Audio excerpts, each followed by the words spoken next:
Good, thanks, Jonathan. So we're at that stage of the programme where we've got a little bit of time for questions, comments, discussion. We hope that's given you some food for thought. We're very passionate about financial awareness and education, as well as proper advice. So hopefully you've got a sense of that passion coming through. But are there any further comments or questions? We'll start here and I'll come across to you, Jerry. There's a question maybe more to Ross. I think from what we've heard and from what we know, the biggest problem with annuities is not knowing how much your pot is going to buy at retirement. So on that point, has the government ever thought about regulating that and maybe going on the Swiss route of fixing the conversion rates? Because that to me would just be so obvious and simple thing to do and make things so much more certain. It would enable people to plan, give people more trust in the system, stop all the risks, the profit motive, etc., etc. I have tried very hard to get the government to engage with this issue. One of the things I suggested was maybe the government itself issuing annuities, or national savings issuing annuities, or issuing gilts which could replicate annuity type income streams. They are absolutely refusing to do it. They have no interest in doing so. The Treasury has always seemed to believe that annuities are the right product, and in fact they consider annuities to be a no-risk financial purchase. The way annuities are regulated can only suggest that they don't believe buying an annuity is risky, because you don't have any of the normal regulatory protections for somebody who's buying the product, and the annuity seller is allowed to deduct money from your pension savings for the privilege of selling you this product, which could be at a completely lousy rate and the totally wrong product. The regulatory system has so far completely let consumers down. And you're right, people have no idea what they're going to get. The more we get headlines saying annuities are terrible value, people bought the wrong product, or they don't understand, the more you are at risk of, again, undermining confidence in long-term saving. So, you know, it is a real shame. I personally would suggest that because when you buy an annuity, you are automatically paying whoever's selling it to you some money, they should be required to provide something to you in the form of advice, hand-holding, whatever you call it, before or alongside the sale. And that would make sure they do it. At the moment, it's free money. Anyone who's selling an annuity gets free money whether they give you advice or not. So why would they give you the advice? It would cost them something.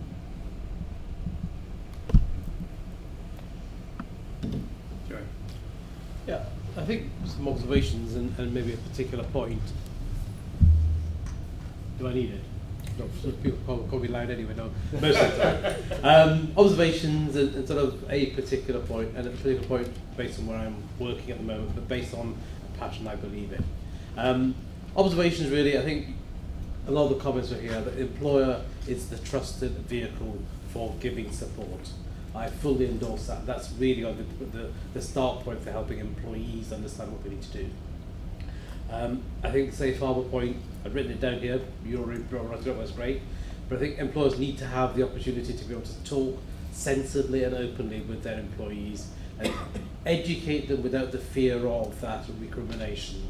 We are running scared of providing simple and easy advice, and that's really not right advice. And that comes back to the point I think Ross has just said. Annuities are easy to buy, but I really fear for more regulation.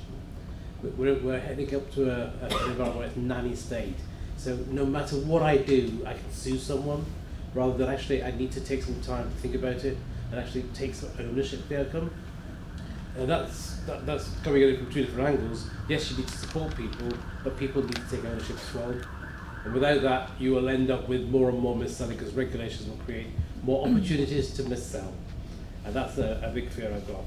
The final one is probably not in agreement with what you're saying in one of the points, I have worked in pensions for 35 plus years, and every time I try to do better for the employees and the employers that I work with. I did a lot of work at RSA a couple of years back to engage, create a lot of positive messaging and positive engagement in a DC environment, which is contract-based. I didn't like contract-based, I don't like contract-based DC, because I think it creates a problem for the future for the vast tranche of deferred members where many people will be at some point. But the issue is really about the investment process during that accumulation phase. A lot of effort is spent in educating people on risk and other things. I just don't think that's the right place to spend the time and effort. People want a quality default fund where it is owned by somebody, a board of trustees, to manage it efficiently, where they can take the steps and manage it for those employees all the time that they're members, not just as actives, as deferred, and helping them to retirement. So I think there's a bit around, I don't believe we should spend more time on educating on risk in that accumulation phase. Good default funds with trustees owning it is the right way forward. That's a real worry. Default fund. You join a default fund when you join your employer. You never revisit that default fund until you retire. I think it's a real danger that you're not going to provide the outcome. It's a real mis-selling risk from a consumer point of view, hidden in there, that we're going to have to take. This is what I'm making. With the trustee board, we're managing that fund ongoing, all the time. Okay, active management of a default fund. Well, a quality fund which is around, and pensions is long-term saving. Let's not forget it. It's not about the short term. It's not about the equities now and the gilts later. Yeah. There's a lifestyling issue around, as you approach retirement, risk de-risking is important, or reducing volatility is important. But over the growth phase, the accumulation phase, you want consistency, stability, generally lower volatility, but you want a stable long-term income and growth. And that's what I'm talking about. Default is my article last year. I think you're right. If you've got trustees who are looking over it and communicating with members to say, if you fall into this type, if your situation is something of this nature or something of that nature, then you really ought to think about the default fund not being suitable for you. But if the trustees know what the population is that the default fund is suitable for, and is looking after that on an active basis year by year and communicating with people to make sure they think about whether the default fund isn't appropriate for them if they fall into these categories of situation, then that's an ideal world. But contract based, you're stuck. And I think there's a real issue with the fact that trust based pensions are regulated by the pension regulator, contract based is regulated by was FSA, is now FCA.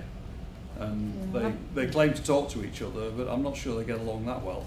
The Work and pensions committee yesterday, and I've put the same endorsement in, are calling for one regulator for workplace pensions. We should have. The duty of care in a trust-based scheme and a contract-based scheme are actually quite different. All contract-based schemes have to do is TCF, which is a very low hurdle, whereas for contract-based schemes, trustees' responsibilities as set down by the regulator are actually quite a bit higher. But members won't have a clue about that. They just, won't know any of it. But one question is why we call this a default fund. When you think about the employee, they don't want to go into default. Default is a bad thing. Can we find, some more friendly words for some of the terms that we use around all of this? Marty, you wanted to go on. I just wanted to pick up some of the comments that were made earlier, particularly around potential mis-selling issues from the perspective that we see at the Pensions Advisory Service. To me, the issue is about managing people's expectations. A lot of our work is around, is when people come to us with quite overblown expectations as to, at a basic level, what they're entitled to get if they believe that they've suffered maladministration or a mistake or something from their pension fund. And I think it's particularly relevant for the prospective outcomes that people can expect to get as a matter of going into automatic enrolment, what I've been trying to say to the DWP is if the likely outcome of people's pension savings as a result of automatic enrolment is going to be, let's say, 80% below the trivial commutation level, then you should be talking to people in terms of cash, because they can get their heads around, but if you save this amount, you can end up with £5,000 or £10,000 by the time you get to 65. And that makes sense. If you say to people, if you save 5% of your salary and you end up with a pension of 2 and 6 pence a week, they're going to say, why bother?